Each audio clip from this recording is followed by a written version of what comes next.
ونستغفره ونعوذ بالله من شرور أنفسنا ومن سيئات أعمالنا من يهد الله فلا مضل له ومن يضلل فلا هادي له أشهد أن لا إله إلا الله وحده لا شريك له وأشهد أن سيدنا محمدا عبده ورسوله اللهم صل وسلم وبارك وزد على سيدنا محمد وعلى آله وصحبه أجمعين أما بعد فيا أيها الناس أوصيكم ونفسي بتقوى الله فقد فاز من اتقى سبحانك لا علم لنا إلا ما علمتنا إنك أنت العليم الحكيم ربي اشرح لي صدري ويسر لي أمري واحلل عقدة من لساني يفقهوا قولي وسدد لساني واهدي قلبي بحق سيدنا محمد صلى الله عليه وآله وبارك وسلم. Alhamdulillah, puji syukur kehadirat Allah, beriring salawat salam kepada junjungan mulia Nabi kita tercinta Sayyiduna Maulana Muhammad sallallahu alaihi wa alihi wasallam beserta segenap keluarga beliau, sahabatnya dan umatnya. Di dalam rukun khutbah Jumat dikukuhkan oleh para ulama bermadzhab Syafi'i ada 5 rukun. Yang pertama, mengucapkan pujian syukur kepada Allah, yaitu Alhamdulillah. Kemudian yang kedua, salawat salam kepada Nabi Muhammad SAW. Yang ketiga, membaca ayat Al-Quran. Yang keempat, wasiatul taqwa, memberikan wasiat taqwa. Dan yang kelima, mendoakan kepada seluruh kaum muslimin wal muslimat wal mu'minin wal mu'minat. Pesan daripada khutbah Jumat yang paling utama adalah wasiatul taqwa. Wasiat taqwa. Dan ini pesan dari Allah sejak manusia pertama yang bernama Nabi Adam alaihissalam. Sehingga dikatakan oleh Al-Habib Abdul Al-Haddad, wasiyatu Rabbil Alamin min awwalin wal akhirin at-taqwa. Wasiat dari Allah, alam pencipta alam semesta, kepada manusia pertama dan manusia yang paling akhir, yaitu wasiat taqwa kepada Allah Subhanahu wa taala. Wa laqad wasayna alladziina utul kitaba min qablikum wa iyyakum an ittaqullah. Kami telah wasiatkan kepada orang-orang sebelum kalian dari golongan ahli kitab, hendaklah kalian bertakwa kepada Allah Subhanahu wa taala. Ada 4 makna takwa atau 4 poin dari takwa dijelaskan oleh Sayyidina Ali bin Abi Thalib karramallahu wajhahu. Yang pertama, kata Sayyidina Ali bin Abi Thalib, takwa itu adalah al-khawful minal jalil, rasa takut kita kepada Allah yang Maha Mulia. Bagaimana cara menerjemahkan rasa takut kita kepada Allah? Dengan taat kepada perintah Allah dan menjauhi seluruh larangan-larangan Allah Subhanahu wa taala. Itulah yang disebut secara umum imtithalu awamirih wastinabu nawahi, melaksanakan seluruh perintah Allah dan meninggalkan seluruh larangan dari Allah Subhanahu wa taala. Allah sifati malaikat dengan rasa takut yang amat luar biasa kepada Allah, maka malaikat menerjemahkan dengan taat kepada Allah. Yakhafuna rabbahum min fawqihim wa yaf'aluna ma yu'marun. Mereka takut kepada Allah, yaitu malaikat. Setelah takutnya mereka itu, mereka taat kepada Allah, melakukan semua yang diperintahkan Allah Subhanahu wa taala kepada mereka. Jadi makna takut adalah takut mendapatkan murkanya Allah, takut dimasukkan ke dalam neraka, takut Allah berpaling dari kita. Itulah makna khauf yang sesungguhnya. Sehingga Nabi kita Muhammad sallallahu alaihi wasallam beliau memberikan pesan kepada kita, ittaqun nara walau bisyikki tamar fa illam tajid fa bi kalimah thayyibah. Takutlah kalian terhadap api neraka walaupun kalian bersedekah sepotong kurma. Kalau kalian tidak mendapati sepotong kurma, maka berkatalah yang baik. Nabi katakan al-kalimah at-thayyibah shadaqah. Karena berkata yang baik itu juga termasuk sedekah. Oleh sebab itu, intisari daripada khutbah Jumat adalah pesan taqwa, agar kita selalu menumbuhkan di dalam jiwa kita rasa takut kita kepada Allah Subhanahu wa taala. Nabi katakan man khafa Allah akhafa Allah minhu kulla syai'in. Siapa orang yang takutnya hanya kepada Allah, maka Allah akan membuat segala sesuatu takut kepadanya. Oleh sebab itu ikhwan muslimin rahimakumullah, setiap pekan di hari Jumat ini pesan selalu disampaikan oleh seluruh khatib yang ada di dunia ini, agar senantiasa kita memperhatikan masalah ketakwaan kita kepada Allah Subhanahu wa taala. Poin yang kedua, kata Imam Ali bin Abi Thalib, makna daripada takwa al-amalu bitanzil. Dia mengamalkan seluruh perintah Allah yang Allah turunkan. Apa makna yang Allah turunkan? Wahyu.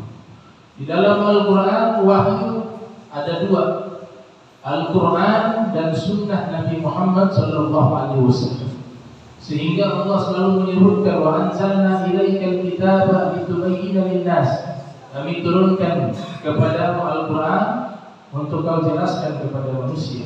Di ayat yang lain Allah Ta'ala berfirman, inna nahnu nazzalna dzikra wa inna lahu lahafizun. Kami yang menurunkan Al-Quran dan hadis Nabi Muhammad SAW, dan kami pula yang menjaganya.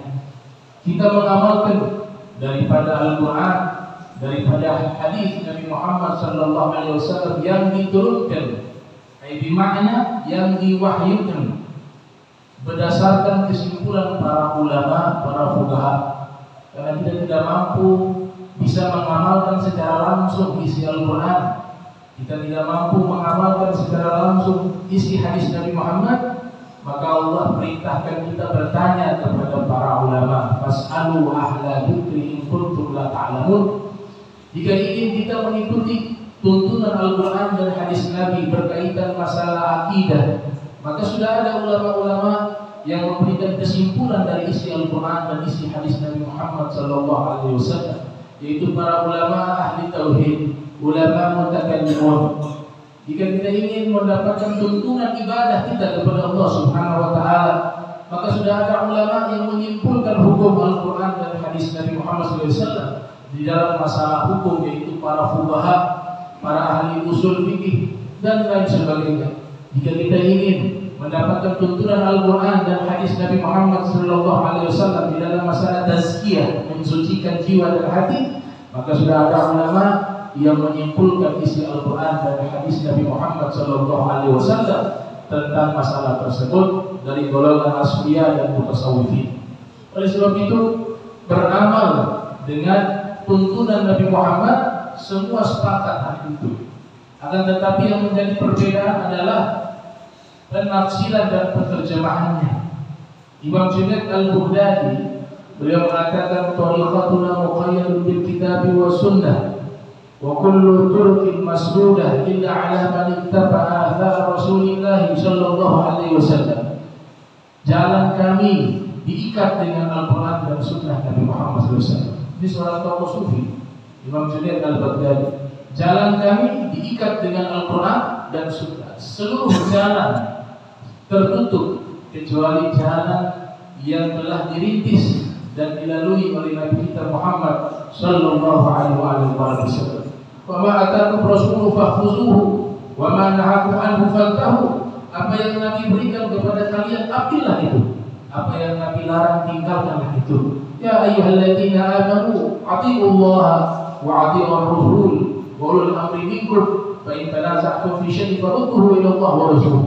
Wahai orang beriman, taatilah Allah. Dalam tafsir, taatilah seluruh tuntunan dalam Al-Quran. Wa athi'ur rasul, dan taatilah Rasul, yaitu taatilah seluruh tuntunan di dalam sunnah Nabi Muhammad sallallahu alaihi wasallam. Wa ulil amri minkum, dan taatilah kesimpulan-kesimpulan hukum dari para ulama. Itu adalah 3 kesatuan yang tidak bisa dipisahkan. Kita tidak bisa langsung mengambil istinbat hukum di dalam Al-Quran dan hadis karena ilmu kita terbatas. Untuk bisa mengeluarkan satu hukum diperlukan berbagai macam perangkat ilmu yang tidak sembarangan dari golongan para ulama itu mampu juga untuk bisa mengistinbat hukum. Maka Allah sudah menunjukkan satu jalan dengan cara mengikuti mereka, disebut dengan muqallid. Kalau kita mengikuti dengan tahu dalilnya, walaupun mengikuti ulama, tapi kita tahu rincian-rincian dalilnya, disebut dengan muttabi'. Tapi kalau orang secara mandiri mengambil hukum dengan kapasitas keilmuan yang sudah terpenuhi, disebut dengan mujtahid, baik mutlaq atau muqayyad atau mujtahid tarjih dan hafidh lil madhab. Maka kita mengamalkan isi Al-Quran dan mengamalkan isi hadis Nabi Muhammad dengan cara kita mempelajari ilmu-ilmu yang sudah ditulis oleh para ulama ribuan tahun yang lalu dan bersambung dari generasi ke generasi hingga di zaman kita ini. Alhamdulillah, ini syariat terjaga, ini syariat Islam ya'lu wa la yu'la alaih. Dia tinggi dan tidak ada yang bisa melampauinya. Syariat Nabi kita Muhammad sallallahu alaihi wasallam. Poin yang ketiga, kata Imam Ali bin Abi Thalib, makna daripada taqwa al-qanaah, yaitu merasa cukup dan berterima kasih atas nikmat yang Allah berikan kepada kita, walau qalila, walaupun sedikit. Sebenarnya setiap muslim, setiap mukmin sudah diberikan nikmat paling besar. Nikmat yang paling besar apa? Allah memilih dia menjadi orang Islam. Itu nikmat yang paling besar. Jadi tidak ada orang mukmin mendapatkan nikmat yang sedikit. Semuanya yang namanya orang muslim, Allah sudah berikan nikmat yang sangat besar. Begitu besarnya nikmat ini, keimanan kita lebih mahal dari Ka'bah. Ibnu Umar ketika melihat Ka'bah yang menjadi kiblat seluruh kaum muslimin sholat, dia katakan, ya Ka'bah ma'azamati wa a'zama hurmataki walladhi nafsu Muhammadin biyadih la hurmatul mu'mini a'azamu 'inda Allah hurmatan minki. Wahai Ka'bah, engkau sangat mulia, engkau sangat agung. Demi jiwa Nabi Muhammad yang ada di dalam kekuasaan Allah, sungguh kemuliaan, kehormatan daripada orang beriman jauh lebih mulia di sisi Allah daripada engkau, wahai Ka'bah. Keimanan kita, walaupun dia kecil, selama dia beriman kepada Nabi Muhammad, iman yang kecil itu bisa menyelamatkan dia di akhirat. Di dalam hadis yang diriwayatkan oleh Imam Al-Bukhari dalam sahihnya, Nabi Muhammad SAW diizinkan oleh Allah menolong umatnya yang memiliki iman dengan syarat memiliki iman Islam. Maka Nabi diperintahkan intalik fa akhrij minha man kana fi qalbihi mithqalu habbatin dzarratin min iman. Wa fi riwayat sa'iratin min iman. Nabi diperintahkan oleh Allah Ta'ala, wahai Nabi Muhammad, pergilah engkau ke dalam neraka dan keluarkanlah orang yang di dalam hatinya ada seberat daripada biji gandum dari keimanan. Satu butir biji gandum dari keimanan, keluarkan dia dari neraka. Padahal itu iman yang paling sedikit. Bahkan riwayat yang lain mengatakan dzarratin. Kalau punya iman walaupun sebesar atom tidak terlihat oleh mata kita, berarti sangat kecil. Tapi dia punya iman kepada Nabi Muhammad. Iman yang kecil itu menyelamatkan dia di akhirat. Dapat syafaat Nabi Muhammad SAW. Kemudian Allah katakan, intali fa akhrij minha man kana fi qalbihi mithqalu khardalin min iman. Wahai Nabi Muhammad, masuklah ke dalam neraka dan keluarkanlah setiap orang yang dalam hatinya ada seberat biji sawi dari keimanan. Keluarkan dari neraka. Bahkan ditambahkan lagi, adna mithqal habbati khardalin min iman. Wahai Nabi Muhammad, Pergilah kau ke dalam neraka, keluarkanlah orang yang di dalam hatinya ada yang sekecil, paling kecilnya dari biji sawi dari keimanan. Keluarkanlah dia dari neraka. Itu nikmat terbesar.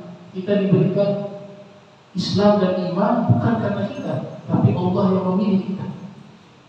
Karena Allah Ta'ala tahu siapa yang layak mendapatkan nikmat ini. Nikmat iman, nikmat Islam. Allah pilih kita menjadi umat Nabi Muhammad. Nabi Musa ingin menjadi umat Nabi Muhammad, tapi Allah berikannya di akhirat, bukan di dunia. Kita Allah lahirkan dalam keadaan Islam, orang tua kita Islam, kakek kita Islam, tanpa meminta, tanpa susah payah, tanpa mencari petunjuk. Allah sudah berikan nikmat itu sejak kita lahir, yaitu orang tua kita Islam, dan otomatis kita pun mengikuti orang tua kita. Maka ini nikmat terbesar, al-qanaah. Kita merasa cukup dengan nikmat yang Allah berikan. Berterima kasih kepada Allah atas nikmat yang Allah berikan. La in syakartum la azidannakum. Yang bersyukur kepada Allah, aku akan tambahkan, kata Allah Subhanahu wa taala dengan kalimat pasti. Dan nikmat terbesar iman wal Islam. Yang terakhir kata Sayyidina Ali bin Abi Thalib, makna daripada takwa al-isti'dadul rahim, yaitu setiap saat yang mempersiapkan dirinya untuk menyambut kematian. Karena setiap manusia adalah pasti akan mendapatkan kematian. Seluruh makhluk, kullu nafsin dha'iqatul maut.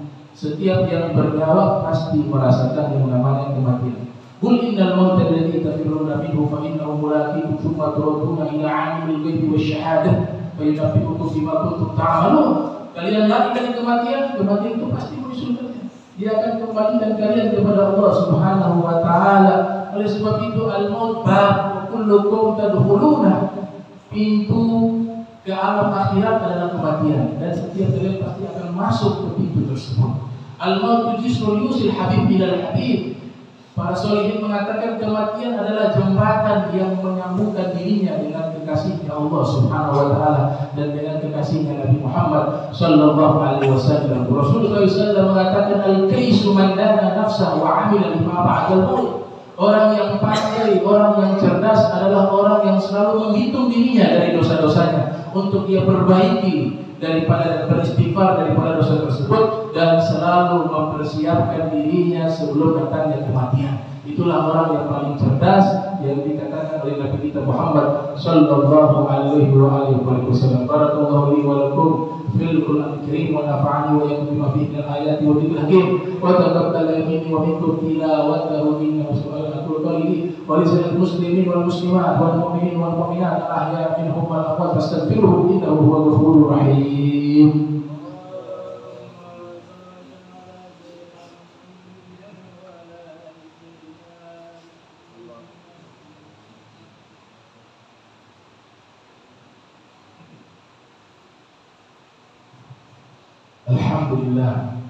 Alhamdulillahi Rabbil Alamin. Allahumma salli wa sallim ala Sayyidina Muhammadin al-Fatih lima ughliq wal khatim lima sabaq wa nasr al-haq bil haq wal hadi ila siratal mustaqim wa ala alihi wa sahbihi haqqa qadrihi wa miqdarihi al-'azim. Amma ba'du, fa ya ayyuhan nas ittaqullaha wa hadhihi jum'ah wal jama'ah. Qala Allah subhanahu wa ta'ala ya ayyuhalladzina amanu idza nudiya lis-salati min yawmil jum'ah fas'au ila dzikrillah wa dhkuru bayna dzalikum khairul lakum in kuntum ta'lamun. Wa idza qudiyatis salatu fantashiru fil ardi wabtaghu min fadlillah wa dhkurullaha katsiran la'allakum tuflihun.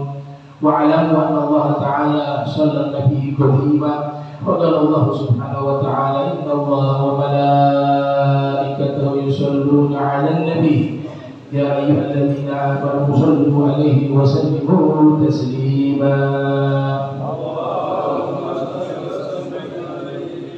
Allahumma shalli wa sallim ala sayyidina Muhammad fil awwalin wa salli wa sallim ala sayyidina Muhammad fil akhirin wa salli wa sallim ala sayyidina Muhammad fil kulli waqtin wa hin wa salli wa sallim ala sayyidil anbiya'i wal mursalin wa ala al-malaikati al-muqarrabin wa ala ibadillahi salihin min ahli samawati wal ardi. ورضي الله تبارك وتعالى نزل سيدنا أبي بكر وعمر وعثمان وعلي وسائر أصحاب رسول الله أجمعين والتابعين لهم بإحسان إلى يوم الدين وانصرنا وارحمنا برحمتك يا أرحم الراحمين يا الله يا حي يا قيوم لا إله إلا أنت يا الله يا واسع المغفرة يا أرحم الراحمين.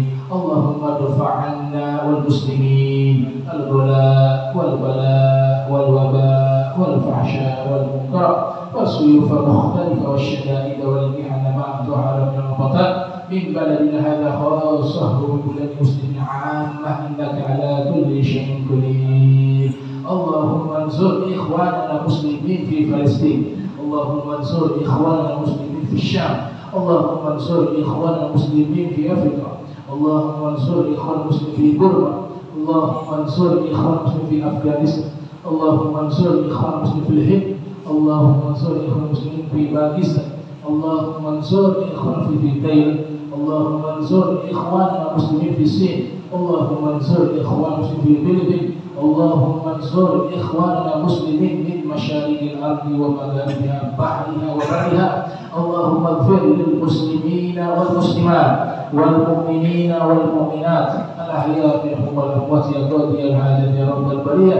ربنا آتنا في الدنيا حسنة وفي الآخرة حسنة وقنا عذاب النار وادخلنا جنة مع الأبرار يا عزيز يا غفار يا رب العالمين. وصلى الله على سيدنا محمد وعلى آله وصحبه وبارك وسلم والحمد لله رب العالمين.